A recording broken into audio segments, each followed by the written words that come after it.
la teicoplaninina, que es muy poco utilizado. Vancomicina viene de 500 miligramos o 1 gramo en frasco ampolla, y las cápsulas vienen de 250 miligramos, ¿sí?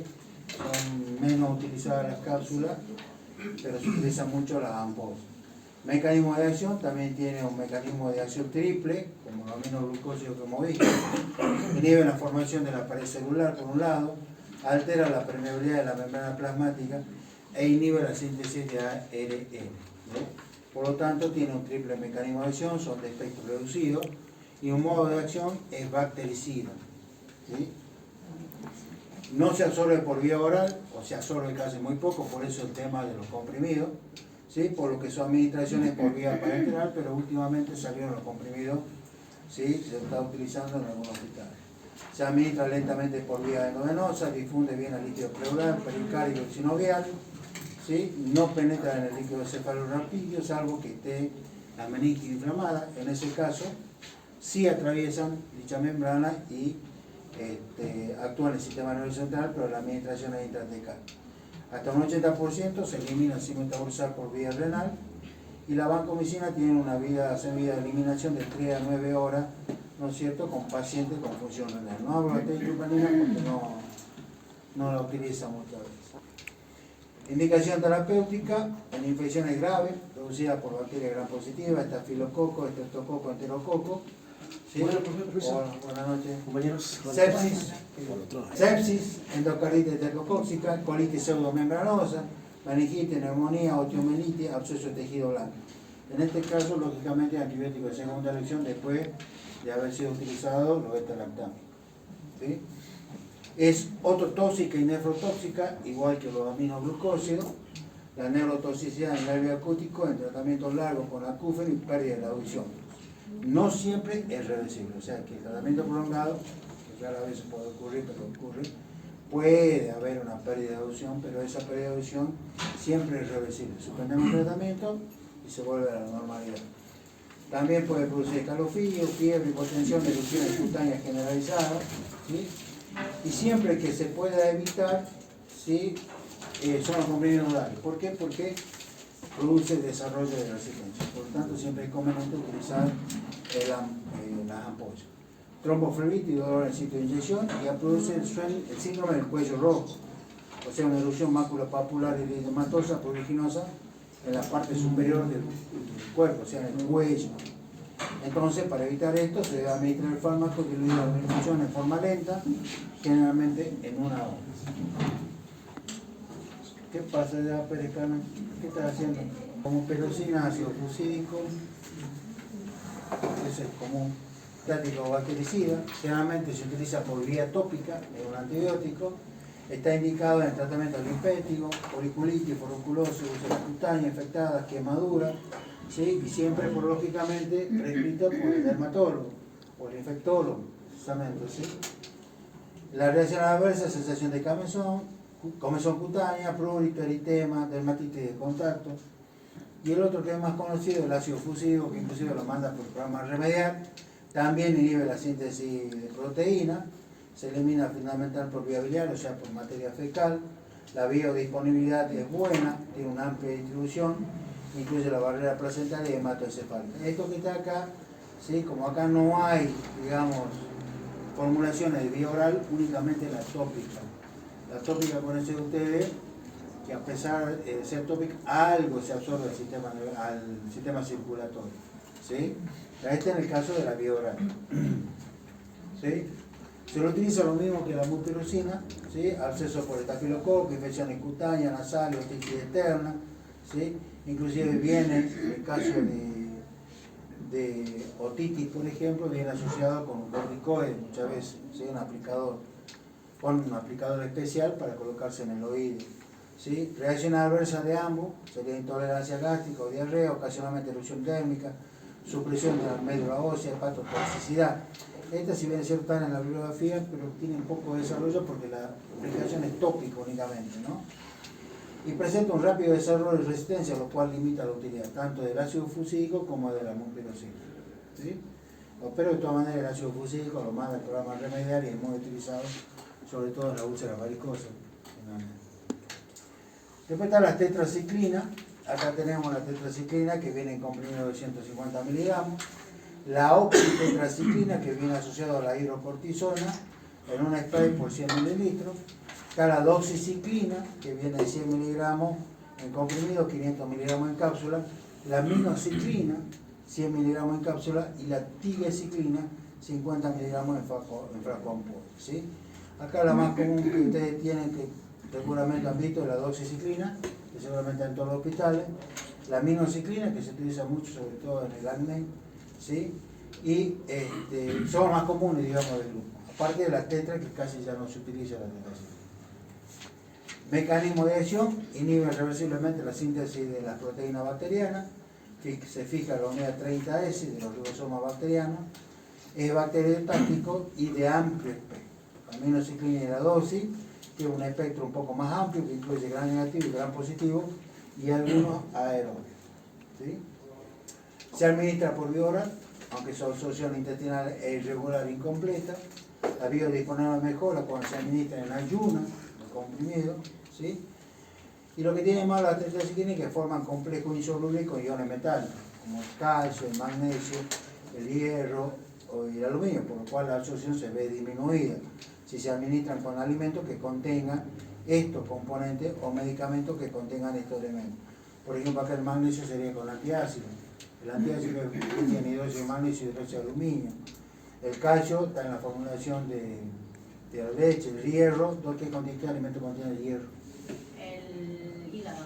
El hígado, la lenteja, por ejemplo. La espinaca. La espinaca. También, ¿sí? Por eso es que hay una disminución de la absorción si se toman conjuntamente. Por eso hay que espaciar la toma entre el medicamento, por eso dice el medicamento y los alimentos, si es que se va a consumir esos alimentos. La utilización, lógicamente, ha disminuido porque hay mucha aparición de resistencia bacteriana. Algunas aplicaciones terapéuticas: uretritis no gonocóxica, acné, por ejemplo, la minoxiclina, se utiliza mucho en acné, enfermedades inflamatorias pélvicas, endometritis, salpingitis, parametritis, peritonitis, epididimitis, sífilis, en caso de que sea alérgico a las penicilinas, por ejemplo, gonorrea, prostatitis, cistitis, porque hoy en día la gonorrea, como le dije, se utiliza una sola dosis de ceftriaxona de 1 gramo y también una dosis de acitromicina de 1 gramo. Única dosis para la gonorrea. ¿Por qué? Porque también ya el bicho está ya es resistente a la penicilina, que es benzatínica, ¿sí? Otra enfermedad de transmisión sexual que se puede utilizar es la clamidia, brucelosis, cólera, citacosis, antrax, carbunco, ¿sí? La doxiciclina se utiliza para eso, queratoconjuntivitis, infecciones cutáneas, el acné, pápula, foliculitis, gastroenteritis, diarrea, siempre y cuando los antibióticos que comúnmente se utilizan de primera línea no resultaron efectivos, ¿sí? En el tratamiento. Vendría a ser como un antibiótico de segunda o tercera elección, siempre y cuando, lógicamente, el microorganismo sea sensible a la acción de este tipo de antibióticos. La reacción característica que muchas veces molesta es la gastrointestinal en un 15% de los pacientes. Es lo que produce ardor, dolor epigástrico, náuseas, vómitos, diarrea. Son las molestias, digamos, las reacciones adversas comunes a todos los fármacos, ¿sí? En realidad se relaciona con alteraciones de la flora entérica, que remite, lógicamente se va cuando se suspende el tratamiento. Puede producirse una ulceración esofágica, ingesta de medicamentos con abundante agua. En este caso particular tiene el mismo efecto, casi diría yo, que los fijadores de calcio. ¿Cuáles son los fijadores de calcio? Los bifosfonatos, ¿sí? El alendronato, ibandronato, ácido ibandrónico, son fijadores de calcio, porque eso es como tiene que tomar. Tiene que sentarse la persona, se toma en ayunas lógicamente, se sienta, agarra un vaso grande de agua, toma el comprimido y se queda sentadita 45 minutos, 1 hora, y después de eso. ¿Para qué? Para evitar la ulceración a nivel de esófago. Buenas noches. ¿Sí? Lo mismo pasa acá con abundante agua, para evitar, porque es medio complicada, son las ulceraciones esofágicas. Fotosensibilidad, eritema y edema, y hepatotoxicidad en tratamientos prolongados. ¿Sí? Obviamente, tratamiento prolongado, llamarle minoxiclina, por ahí un hepatograma, ¿qué pasa? ¿Qué le está pellizcando? Otra de las características, como reacción adversa, pueden producir manchas de color amarillenta, gris pardo o marrón en los dientes de desarrollo, con tetraciclina en los niños. más del 80% de los niños tienen este problemita. ¿Qué pasa? Se depositan en los huesos en formación donde forman un quelato que es tetraciclina más ortofosfato cálcico e interviene en la osteogénesis. Por lo tanto, hay una disminución del crecimiento esquelético cuando se administra a mujer embarazada y a niños. Y aparece esa coloración amarilla o marrón en la leche. Por lo tanto, está contraindicado en la embarazada y en los niños hasta los 7, 8, 10 años, 12 años. La tigraciclina no lo voy a hablar porque ¿cómo se llama? Lo utilizan en el sodio. Sí, esto lo conocen ustedes mejor que yo, lo han visto mucho en la pandemia. Sí, el principal exponente de este grupo es la eritromicina, que es el primer fármaco que se obtuvo dentro del grupo. Se obtiene una cepa Streptomyces erythraeus en los años 50. La estructura química de los macroles es un anillo lactónico macrocíclico unido por el enlace glucosídico a una desazúcar aminado. Esto ya lo saben ustedes, no tienen problema con él. De acuerdo al número de átomos de carbono que tiene la molécula, se los puede clasificar. ¿Sí? Aquellos que tienen 14 átomos de carbono, aquellos que tienen 15 átomos de carbono y aquellos que tienen 16 átomos de carbono. ¿Sí? Había otro grupo que es el ácido pipimídico y el ácido nalidíxico, que hoy en día se utilizan como antiséptico urinario, pero han caído casi en desuso. Por eso directamente hablo de este grupo en particular, ¿sí? Que son los más utilizados. La eritromicina, como se presenta en gota oftálmica, un hueso oftálmico, 500 miligramos en comprimido, 200 miligramos en suspensión. La claritromicina viene 500 miligramos en frasco ampollo, en comprimido y en frasco ampollo. Viene una presentación de liberación prolongada que se llama UD, un solo comprimido por día. Y viene en suspensión también para los chicos. La citromicina, esto lo han visto mucho ustedes en el COVID. Generalmente todas las suspensiones son para niños. Las suspensiones temporales son para niños. También lo puede dar Para un adulto. También se puede dar por un adulto, porque si vos tenés acá 250 miligramos, 5 mililitros, vos le das 10 mililitros y hace un comprimido. Aquel que tiene una angina por ahí que no puede deglutir el comprimido puede dar lo mismo que la moxicilina. Si vos no podés con el comprimido, 500 10 mililitros, 5 mililitros equivale a 500 miligramos de droga. O sea que vos le das 500 mililitros, lo mismo que te dan un comprimido. Claro. La citromicina viene en 200 miligramos de suspensión y 500 miligramos de comprimido. La espiramicina es una presentación que viene de 3 millones de unidades internacionales en comprimido y viene asociado al metronidazol en 250 miligramos de espiramicina, que equivalen a 750.000 unidades internacionales, en 125 miligramos de metronidazol en comprimido. ¿Sí? Acá es para la infección que se da con anaerobio. ¿Sí? Y la rocitromicina, que no se comercializa acá en la Argentina. ¿Sí? Generalmente estas son suspensiones temporáneas, que es lo que hablamos la vez pasada. Los preparados tienen un cierto día, 7 días de validez a temperatura ambiente y 14 días en heladera. Terminado ese tiempo, si queda remanente, el antibiótico se tira porque no sirve. ¿Sí? Esto lo han visto ustedes en la época COVID, acitromicina y claritromicina, sí, cuando se daba Mansalva. ¿Sí?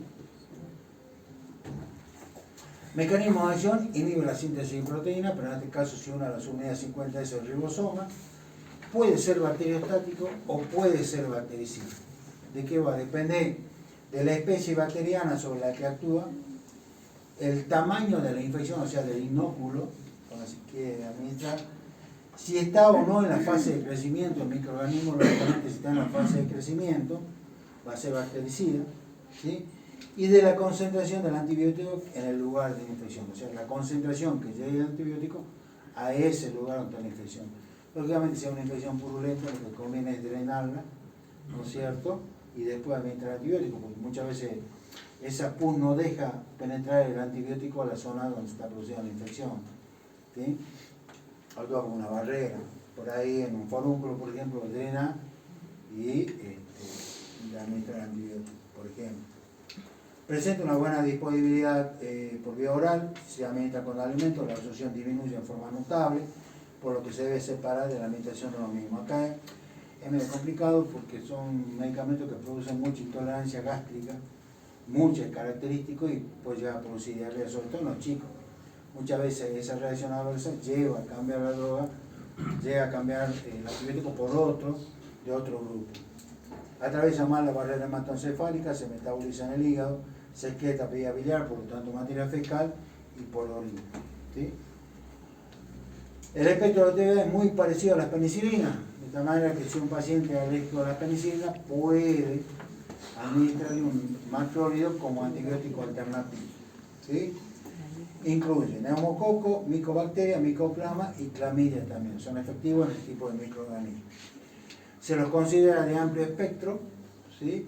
Y como dije yo, es una alternativa de la penicilina cuando existen antecedentes de hipersensibilidad a los beta-lactámicos, o sea, son alérgicos a los beta-lactámicos. Si yo no tengo amoxicilina por una angina bacteriana por estreptococo, puedo administrarle un macrólido. ¿Sí? La claritromicina se utiliza combinada inhibidora de la bomba de protones en el tratamiento de la úlcera péptica por el Helicobacter pylori. Acuérdense que el Helicobacter pylori es una bacteria que produce gastritis, una bacteria muy complicada, jodida, que se hace un tratamiento de 30 días, o sea, 7 días con claritromicina, ¿sí? Se da amoxiclavulánico 1 gramo cada 12 horas de 10 días y se completa con inhibidor de bomba de protones, generalmente el omeprazol 40 miligramos una vez por día durante 30 días. ¿Para qué? Para matar al bicho.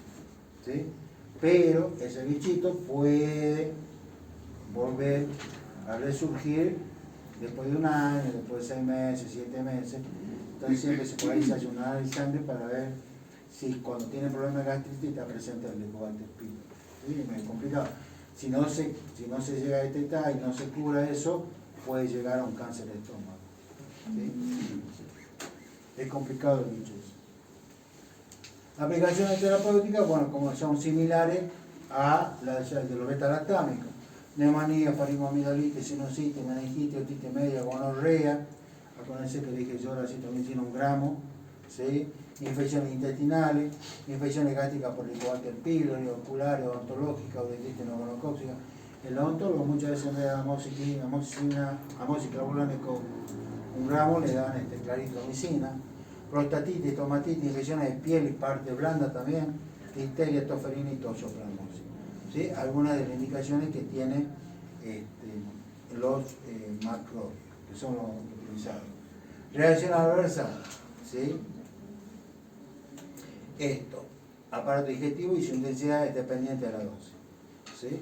Entonces pueden producir una gastritis, aumenta el peritactismo del intestino delgado por un efecto agonista sobre los receptores de la motilina. En el 50% de pacientes lo que produce diarrea. Esta es la reacción adversa, aparte molestia, dolor, ardor, es otra de las características, náusea, vómito y dolor abdominal. Esto lleva a que se cambie el antibiótico, que podría ser, dependiendo del microorganismo, también una subfamilia, el cotrimosazol bacteria, aunque es menos utilizado. ¿Sí? La administración endovenosa puede presentar aparición de irritación venosa, flebitis y tromboflebitis. ¿Sí? Otra reacción adversa, hepatitis colestática, vértigo, cefalea, fatiga. Cualquiera de estos microorganismos puede prolongar el intervalo del electrocardiograma, produciendo alguna enfermedad cardíaca, alguna arritmia, ese tipo de cosas. Por eso dice acá arritmia cardíaca, reacciones de fotosensibilidad, erupción cutánea y otoxicidad. Esta arritmia cardíaca, como consecuencia de esto, también es característico de los macrólidos. ¿Sí? Después tenemos el otro grupo, son las quinolonas, que también se utiliza bastante. ¿Sí? Acá tenemos segunda y tercera generación, norfloxacino, ciprofloxacino, fluoxacino. De tercera y cuarta generación, levo, moxi y gat. Acá están las presentaciones, 400 miligramos en comprimido. La cipro viene de 250, 500, 750 en comprimido. 200 miligramos en sachet. Lógicamente el sachet viene con la fundita negra. ¿Por qué? Porque la cipro se inactiva con la luz solar o con la luz del día. Viene 50 miligramos en 1 mililitro en suspensión por 100 mililitros, en gota oftálmica, el ofloxacino en gota oftálmica, la levo, que es muy utilizada para infecciones respiratorias. ¿Se acuerdan? En la época COVID tenía el ampisulbactano o amoxiclavulánico, tenía la claritro, y si no había claritro te damos la levofloxacina. ¿Sí? Venía de 500 a 750 miligramos por comprimido, que se administra una sola vez al día. 500 miligramos en sachet por 100 mililitros, 25 miligramos en mililitro en frasco ampolla 20 mililitros. La Moxi, 400 miligramos en comprimido, viene en solución para infusión 250 miligramos en una concentración de 400 miligramos y en gotita oxálmica. El gatifloxacino también viene en gotita oxálmica, ¿sí? Acá tienen acá, esto les gusta a ustedes, ¿sí? La fórmula química que también se la va a tomar. Acá el doctor Rico si saca fotos yo se las tomo. Ay, no, No, esa que... Doctor Rico saco fotos, así que No, va. Martín. no lo sacamos. Ay, profe, sí sabe que... Está dentro de la currícula y se lo tengo que dar. La gente de Buenos Aires bactericida, ¿sí? Inhibe la síntesis de ADN durante el proceso de multiplicación de la bacteria mediante la inhibición de una enzima que se llama ADN girasa, ¿sí? Una enzima esencial para la producción de ADN lógicamente, ¿sí? Tiene una amplia distribución en el organismo, atraviesan parcialmente la barrera hematoencefálica. Las concentraciones en líquido cefalorraquídeo pueden inhibir diversos microorganismos si las meninges están inflamadas, se metabolizan en el hígado y los metabolitos presentan alguna actividad antimicrobiana. Se eliminan por orina y generalmente se administran cada 12 horas. Caso de la levo que se administra una sola vez al día. ¿Sí?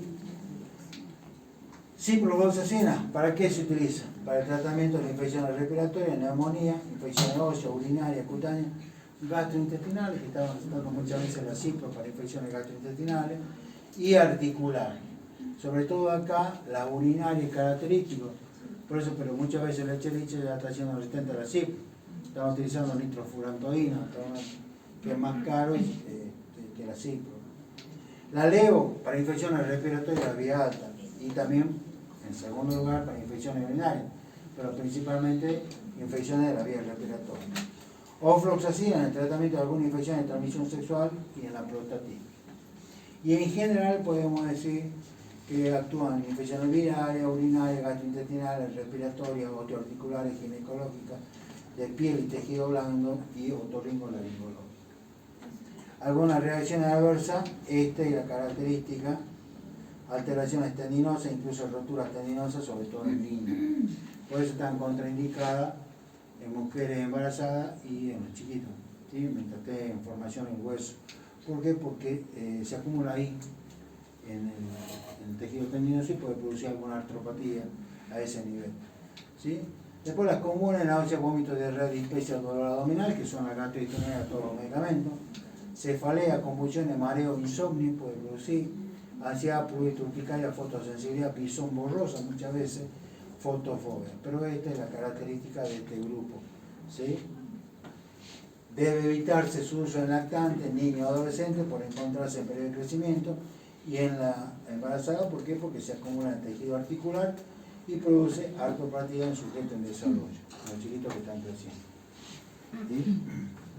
Bien. Y por último, vos tenés que hacer el antibiograma. Lo ideal sería que vos te hagas el antibiograma, ¿sí? A un análisis de orina, un cultivo, el antibiograma.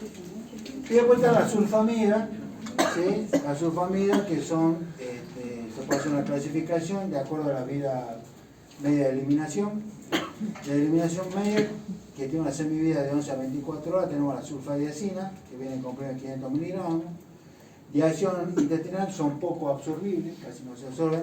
Acá tenemos el estable sulfatiazol que viene en comprimido, sulfasalacina de 400, 500, 800, 1200 miligramos en comprimido, y también viene en sobre de 1, 2, 4 gramos sobre para la colitis serovenenosa. Hay medicamentos que son personas que tienen que tomar alguna de por vida, sulfasalacina, ¿sí? Es carito. Y de uso tópico viene el sulfatiazol asociado con otros varios medicamentos, principio activo, ¿sí? En gota óptica, y viene la sulfadiazina de plata con lidocaína y vitamina A en crema. ¿Qué sería eso? ¿Ustedes lo manejan siempre? ¿En la guardia? ¿En la sala de quemado? ¿Cómo se llama? Platzul. El Platzul. El Platzul, o tiene otro nombre comercial. Pero es sulfadiazina de plata, que es la sulfa, el antibiótico, lidocaína y la vitamina A. Esa es la relación que tiene el Platzul, o algún otro medicamento. Viene uno de Denver Pharma también, que no me acuerdo el nombre comercial cuál es. Ah, sí, puede ser. Bueno, acá tienen los que a ustedes les gusta, ¿sí? Saca fotos recocidos. Ni me acordaste que llega el segundo año. Mecanismo de acción. Inhibe la síntesis de ácido fólico, que se traduce en menor síntesis de ácido nucleico. Al inhibir la síntesis de ácido fólico, no forma el ácido nucleico, por lo tanto el bicho se muere. pero ¿qué tiene? Son bacteriostáticos y son de amplio espectro. ¿Sí? La sulfamida, análogo estructural del ácido paramino benzoico, compite con la recuperación de la molécula de ácido fólico. El PABA son los que tienen que tomar el bicho de la alimentación. El PABA no lo fabrica la bacteria, sino que lo toma como nutriente del exterior. Y el PABA es fundamental para la formación del ácido fólico. Si no existe el PABA, no se puede formar el ácido fólico. ¿Sí? Entonces, lo que hace es inhibir la enzima dihidroperóxido sintetasa. ¿Sí? Entonces, al inhibir el ácido fólico, el bicho no crece, ¿sí? Y a la larga, como son bacteriostáticos, se mueren.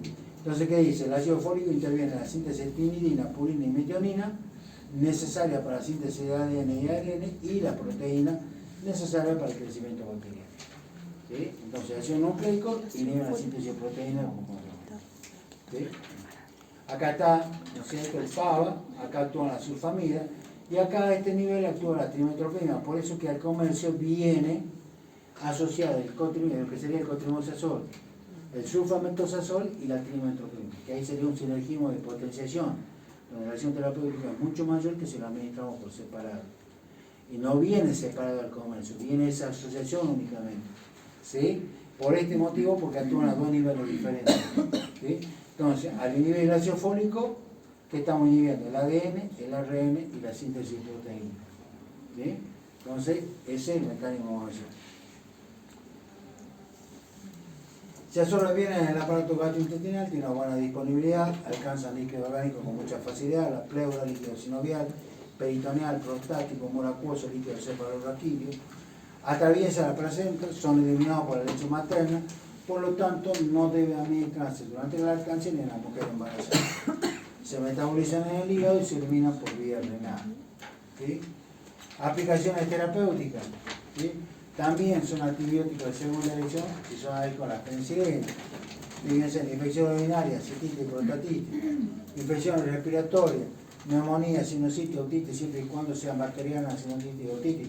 Hoy en día hay muchas sinusitis virales, ¿sí? Chancro blando, chancroides, infecciones por clamidia, que es segunda elección después de la tetraciclina, ¿sí? En el colitis ulcerosa, la sulfasalacina, infecciones meningias, infecciones intestinales, diarrea, el estalil-sulfatazol. ¿Dónde le encuentran el estalil-sulfatazol ustedes? ¿Cómo? ¿Dónde está presente el estalil-sulfatazol? ¿En qué medicamento? ¿El qué, profe? El estalil-sulfatazol que utiliza como antidiarreico. Siempre y cuando sea bacteriana la diarrea. La crema de moto. ¿Cómo se llama la presentación? Es ese mismo.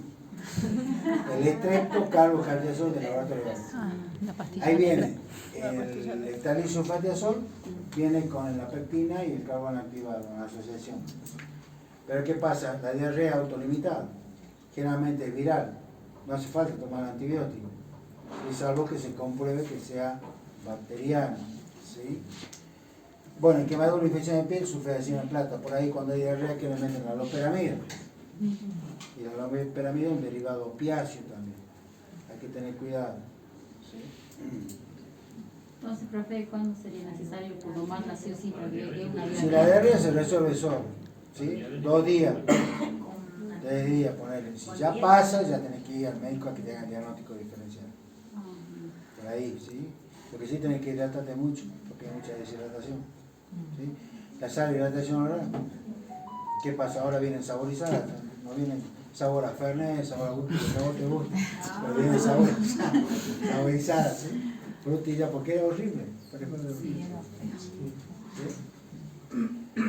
En el 5 de los pacientes presentan reacción adversa, no suelen ser graves, cólicos renales, puede producir por formación de cristales de sulfato en la orina, puede producir nefritis intersticial, hematuria, proteinuria, náuseas, vómitos y diarrea, común en todos los fármacos, reacciones de hipersensibilidad cutánea y sistémica, erupciones cutáneas pruriginosas, fotosensibilidad y estomato. Y bueno, lo que yo hablaba de la trimetoprimida es lo mismo, también el bacteriostático, exactamente el mismo mecanismo de acción, ¿sí? Y dijimos que el trimetoprimida más sulfametosazol formaba el cotrimoxazol, ¿sí? Y hay un sinergismo de potenciación. Existe una mayor actividad terapéutica que si la damos por separado. ¿Por qué? Porque actúa en 2 lugares diferentes. Y a la larga el bicho se muere. ¿Sí? Bien. ¿Me debéis como 10 minutos? No es porque el tío sea dulce, es ello por el grupo químico. Acá tenemos la clindamicina, que seguramente la conocen ustedes. Viene 300 miligramos en cápsula, 600 miligramos en ampolla, 100 miligramos en óvulo, pero también viene en formulación de loción y gel. La lincomicina, 360 miligramos en ampolla, 500 miligramos en comprimido y viene en soluciones de uso externo. Mecanismo de acción: inhibe la síntesis de proteína, uniéndose a la subunidad 50S, y también son bacteriostáticos igual que el azul. ¿Sí? La clindamicina, lógicamente, 2-4 veces más potente que la linco, se absorbe por vía oral en forma rápida y completa, tiene una amplia distribución en el organismo, alcanza concentraciones elevadas en el hueso, en la próstata, en el líquido sinovial, preoral, peritoneal, interior de los accesos, en la bilis. Bueno, que por ahí puedo hacer una pregunta sobre esto también, ¿no?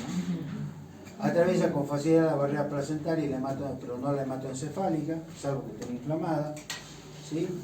Se eliminan por orina y bilis, se metaboliza en el hígado, ¿sí? La semivida, lógicamente, en cualquier problema hepático o renal, la semivida de eliminación puede ser mayor, ¿sí? Por su capacidad para producir reacciones adversas graves, su uso clínico suele reservarse a aquellas situaciones en las que existen pocas alternativas terapéuticas. O sea, vendrían a ser antibióticos de tercera elección, en algunos casos. Se utiliza para qué? Indicaciones intraabdominales, pulmonares, pleurales, por estafilococo, estreptococo y anaerobio, osteomelitis, artritis séptica, infecciones abdominales graves, profilaxis quirúrgica gastrointestinal, infecciones de pie, por ejemplo, cuando la cefalosporina no tiene respeto terapéutico, se puede recurrir a este tipo de antibióticos. En el tratamiento del acné, clindamicina, como loción tópica, y la toxoplasmosis, que viene con clindamicina, piremetamina. Es el tratamiento que se da, en este caso, de la toxoplasmosis.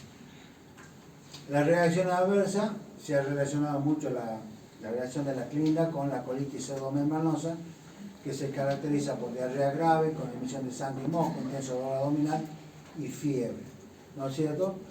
Lo que se hace ahí, se suspende la administración del antibiótico y se recurre a otra alternativa. Puede producir dolor abdominal epigástrico, lógicamente náusea y vómito como en todos los medicamentos, diarrea común en el 8% de los pacientes y reacciones de hipersensibilidad en el 10% de los pacientes, hay erupción cutánea, exantema, urticaria y fiebre. Produce dolor en lugar de aplicación por vía intravenosa, tromboflebitis por vía endovenosa. Si se administra en forma rápida, puede producir hipotensión, arritmia y paro cardíaco. En algunos casos puede aparecer alteraciones hematógicas. Bueno, eso es con respecto a ¿qué te están llamando? Farmacología renal. Lógicamente, cuando hablamos de farmacología renal, hablamos de diuréticos. Esto se los mando. Bueno, acá conocen el riñón. Acá está el riñón. Lógicamente, que tiene el glomérulo con la cápsula de Bowman, que es el filtrado glomerular. El túbulo con tornado aproximado, donde hay reabsorción de agua y soluto. El asa de Henle, mantenimiento e intercambio de agua e iones, el túbulo contorno digital, secreción y reabsorción selectiva de iones, y el túbulo colector, reabsorción de agua controlada por hormonas, y acá ya se forma la orina. ¿Sí? Todos los diuréticos van a actuar desde la porción ascendente del asa de Henle, túbulo contorno distal y comienzo del túbulo colector. A ese nivel van a actuar los diuréticos. ¿Sí? Cuando ustedes dan en forma oral el examen, lógicamente hay que empezar por el concepto. Son fármacos que incrementan el volumen de orina eliminado, lógicamente. Van a aumentar el volumen de orina que se elimina, ¿sí? Tanto en el que está enfermo como en cualquier individuo que no tenga algún problema patológico. Son eficaces, seguros, de fácil manejo, bajo costo y tienen una amplia experiencia clínica. O sea que la eficacia y la efectividad ya está demostrada en los diuréticos. Mecanismo de acción general: o aumentamos la cantidad de líquido que se filtra por el glomérulo, o disminuimos la reabsorción a lo largo de la nefrona. A medida que va bajando el líquido, algunas sustancias se van reabsorbiendo, o sea, vuelven al organismo. Y la de desecho se elimina a través de orina. ¿Sí? ¿Se entiende? Es un proceso de reabsorción y de absorción hacia el interior de los tubos. De esa manera se va formando la orina, de tal manera que nosotros desechamos lo que no utiliza el organismo. ¿Sí? siempre cuando se trata de molécula grande, no aparece en la orina, salvo que sea alguna patología. ¿Sí? Ahí niño usted, ¿qué está haciendo? Después, bien. Y disminuyendo la reabsorción a lo largo de la nefrona. ¿Cuál es el objetivo? Balance negativo de agua, generalmente son natriuréticos, y lo que nos vemos nosotros son los osmóticos. ¿Sí? Se utilizan como tratamiento del edema, como terapia adyuvante del tratamiento de la hipertensión arterial, en tratamiento de la insuficiencia cardíaca, aquellos que son diuréticos mucho más potentes, como la furosemida. ¿Cómo se los puede clasificar? Por la eficacia diurética, por el mecanismo de acción. Ahí les mando una bibliografía donde lo clasifica por el mecanismo de acción. ¿Sí? Nosotros lo clasificamos por la eficacia diurética y por la estructura química. Si nosotros lo clasificamos por la eficacia diurética, tenemos diurético de máxima eficacia o alto techo, o diurético de asa. ¿Por qué? Porque actúan en el asa de higiene. La fracción de eliminación de sodio es mayor al 15%, por lo tanto son los más potentes. Los de eficacia mediana, que son las tiacidas, porque hace referencia al grupo químico, donde la eliminación de sodio es menor del 5 al 10%. Y los de baja eficacia, o de evaluadores de potasio, que también se llama, donde la eliminación de sodio es menor al 5%. ¿Por qué el sodio? Entonces esto está clasificado de acuerdo a la potencia natriurética que tenga el diurético. Cuanto más sodio se elimine, más potente va a ser. ¿Y por qué el sodio? Y no el magnesio, el potasio, etc. ¿Por qué se imagina que puede ser sodio? Porque yo lo podía clasificar de acuerdo a la eficacia de eliminar potasio, por ejemplo, magnesio, o calcio, o cloro. ¿Y por qué el se elimina? Más potente va a ser diurético. ¿Qué es lo que hace el sodio? Controla el volumen de... Produce retención de líquido. Y lleva al edema y lleva luego la presión. Entonces, cuanto más sodio produce, cuanto más sodio se elimine, más potente va a ser diurético. Porque vamos a evitar esa retención de líquido, vamos a evitar la formación del edema. En un paciente asítico que se tiende a acumular líquido en el organismo, lo va a eliminar fácilmente, lógicamente, ¿no es cierto?, con diurético potente. Entonces, cuanto más potente elimine sodio, más eficacia diurética va a tener esa droga, o ese principio, digo, más potente va a ser. ¿Sí? Todo rico para vos. Diurético de máxima eficacia. ¿Sí? Bueno, acá tiene la furosemida, que es el más común, que ustedes lo conocen. Mecanismo de acción. Actúan inhibiendo el sistema de cotransporte sodio, potasio y cloruro en la porción ascendente gruesa de la célula. ¿Sí? ¿Por qué? Porque cuando yo le dije a ustedes, cuando van formando célula, hay sustancias que se van reabsorbiendo al organismo. ¿Por qué? Porque el organismo las necesita. ¿Sí? En este caso el diurético, ¿no es cierto?, que va a inhibir ese transporte. ¿Okay? En la membrana plasmática, ¿sí?, hay un transportador que lleva el sodio, el cloro y potasio de vuelta al organismo. Si nosotros estamos inhibiendo por algún problema patológico ese, lógicamente la cantidad de orina que hay en el túbulo, el líquido que hay en el túbulo, va a tener una mayor concentración. ¿Por qué? Porque están los iones estos, sodio y cloro. ¿Sí? Entonces, ¿qué va a pasar? A medida que va recorriendo el túbulo, se va en la porción ascendente de la CGL, va a evitar que ese sodio, cloro y potasio, como consecuentemente, vuelva al organismo. Al contrario, al quedar el líquido más concentrado dentro del túbulo, ¿qué va a hacer? Va a traer agua del interior del organismo. ¿Para qué? Para tratar de diluir ese líquido. Entonces, lógicamente, vamos a eliminar mayor cantidad de agua junto con esos electrolitos. ¿Se entiende cómo es? Porque en condiciones normales, ustedes, a medida que va pasando, se va reabsorbiendo sodio y potasio. ¿Por qué? Porque la célula lo necesita. Pero, por ejemplo, cuando hay un edema, necesitamos sacar líquido del organismo. Entonces, al obtener una mayor concentración de ese líquido dentro del túbulo renal, eso va a hacer que saque líquido. ¿Para qué? Para diluir, ¿no es cierto?, ese líquido concentrado que tengo dentro del túbulo, y a la vez sacar todo ese exceso de sodio que tiene el organismo. ¿Se entiende cómo es? Ese es más o menos el punto de vista químico, digamos. Todo sistema desde el punto de vista químico tiende a igualar concentración. Si nosotros ponemos un recipiente con una membrana plasmática en el medio, ponemos un líquido de menor concentración y un líquido de mayor concentración, después de un tiempo, ambas concentraciones se igualan. Es un principio químico y siempre sucede lo mismo, en cualquier sistema. Siempre tiene igualdad. Y lo mismo pasa acá. Si yo tengo en el túbulo, acá dentro del túbulo, yo tengo un líquido muy concentrado, lo que va a hacer el organismo para igualar es sacar agua del organismo para diluir ese líquido. Entonces va a haber mayor cantidad de agua, va a haber mayor cantidad de sodio, mayor cantidad de potasio y eso se va a eliminar. Y entonces estamos sacando líquido de ese organismo. Generalmente los diuréticos actúan de esa manera, ¿sí?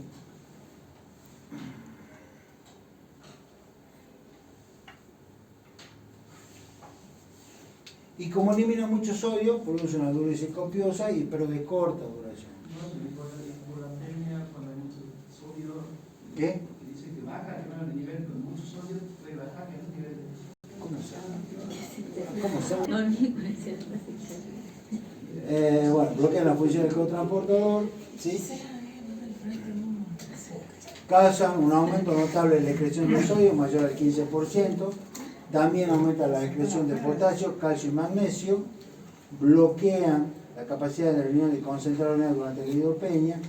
También como consecuencia de eso produce una dilatación venosa, ¿sí? Como resultado de liberación de algún factor renal, probablemente la prostaglandina.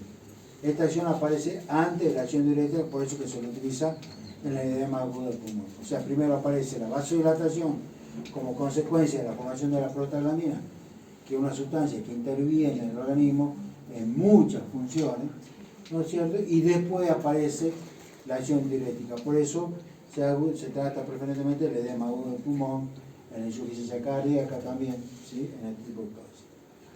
Se absorbe por vía oral, su acción se inicia a los 30 minutos, tiene un efecto que dura 6 a 8 horas.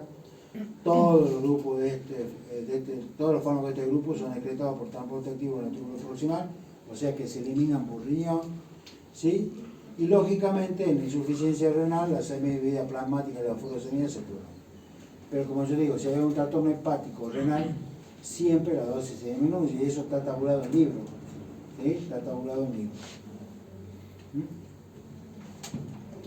Bien.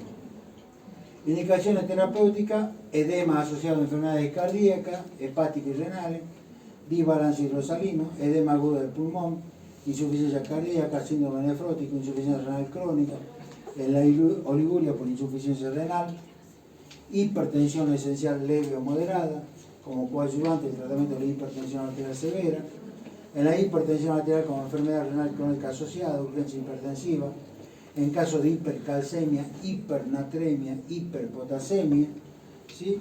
En el tratamiento de insuficiencia cardíaca en pacientes con síntomas de edema pulmonar grave o edema periférico, siempre debe estar presente un diurético. Lógicamente, siempre se tiene en cuenta las comorbilidades del paciente, el tipo de patología que tiene, ¿sí? Por este tipo de fármacos. Reacción adversa: hipopotasemia, lógicamente, hiponatremia, hipomagnesemia, hipocalcemia, hipovolemia, hiperuricemia, hiperglucemia, sobre todo en pacientes diabéticos, cuidado con eso. Hay que tener un aumento de la resistencia a la insulina por los tejidos, ototoxicidad, pérdida de la audición, visión borrosa, cólicos abdominales, diarrea, hipotensión ortostática, alcalosis metabólica hipoclorémica asociada a hipopotasemia, como consecuencia de la hipopotasemia pulmonar. ¿Sí? Bien. Esto lo pueden leer ustedes, ¿sí? A todos estos tipos de cosas. ¿Sí? Está en la bibliografía que yo les voy a mandar, son 300 páginas. Acá tienen la más principal, ¿cuál es? ¿Cuál es que conocen ustedes? La hidrocortiacida, normal de forma remediar, pero también está la clortalidona y la indapamida que se comercializan acá en Argentina. Pero hablamos de la hidrocortiacida, ¿sí? La hidrocortiacida tiene una acción corta, la indapamida una acción intermedia y la clortalidona de acción prolongada. Se utiliza mucho la clortalidona en otros países, ¿sí? Asociado con el enalapril y losartán en caso de hipertensión arterial. ¿Por qué? Porque tiene una acción prolongada. Acá en Argentina se utiliza bastante la hidrocortiacida asociada con losartán, con el enalapril, en los casos de hipertensión, ¿sí? Actúan lo mismo, bloquean el sistema de cotransporte de sodio y cloruro y potasio en la porción inicial del túbulo de contorno distal, o sea, un poco más arriba. Estábamos en la porción ascendente de la sede de Henle, tenemos el túbulo de contorno distal. Impide la reabsorción de sodio, cloro y potasio y disminuye la excreción del calcio. ¿Sí? Tiene un efecto vasodilatador, lógicamente hipotensor, hiperuricemia, inhibe la secreción activa de subrico, hiperglucemia, reduce la tolerancia de glucosa, más o menos similar a la furosemida. Lo que pasa es que una es más potente que la otra. En la hipertensión arterial, en los edemas asociados a insuficiencia cardíaca congestiva, edema asociado a la cirrosis hepática, edema asociado a enfermedades renales, síndrome nefrótico, enfermedad renal crónica, glomerulonefritis aguda, edema provocada por la utilización de fármacos, esteroides, estrógenos. ¿Qué otro tipo de fármacos puede producir retención de líquido? Hay unos canales que lo utilizan todos los días, que hacen mucha propaganda por televisión. ¿Ah? ¿Cuál? No, estamos diuréticos, está durmiendo. Está al fondo, no está sordo. Los analgésicos antiinflamatorios, ibuprofeno, diclofenac, todo tipo de cosas. Tienen la característica de producir retención de sodio, como consecuencia pueden producir edema. ¿Sí? Es otro de los fármacos que utilizan, ¿sí? Que son muy utilizados, son mucha propaganda por televisión, pero y también pueden producir AMA porque producen broncoconstricción, como reacción adversa. ¿Sí?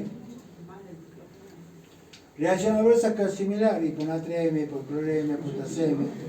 Lo que tiene acá característico, hipercolesterolemia, hipercalcemia, hiperuricemia e hiperglucemia. ¿Sí? Alguna de las reacciones adversas de este tipo.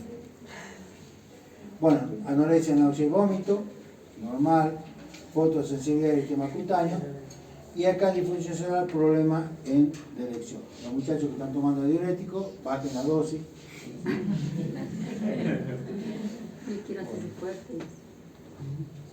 Y después tenemos lo de baja eficacia. Acá tenemos que son los diuréticos ahorradores de potasio, tenemos los inhibidores de la anhidrasa carbónica, que no lo vemos acá porque lo único es acetosolamida, que se utiliza en los casos de glaucoma. El oftalmólogo es el que receta acetosolamida en los casos de glaucoma, cuando está muy elevada la presión ocular. ¿Sí? Y los agentes osmóticos que actúan en el túbulo contorno proximal, que es el manitol de glucosa, tampoco lo vemos.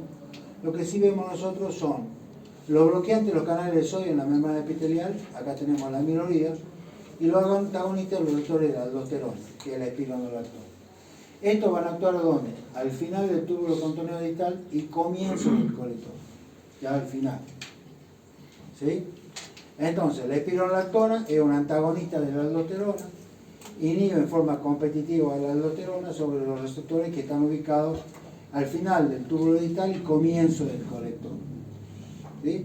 Hay una disminución de la reabsorción de sodio, potasio y iones de hidrógeno. ¿Sí? Se absorbe rápidamente por vía oral, se une un gran porcentaje de la proteína plasmática, tiene una solubilidad corta. ¿Sí?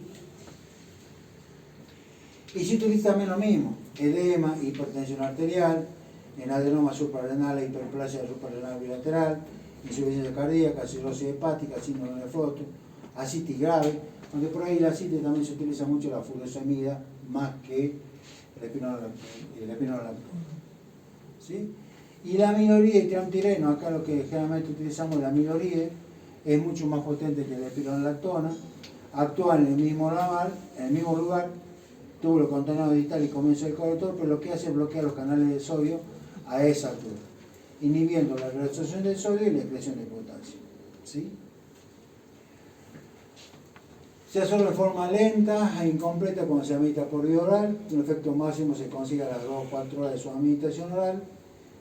No se biotransforma en el organismo y suelen asociarse con tiazida o diurético de asa para disminuir los efectos secundarios y obtener una circulación menor.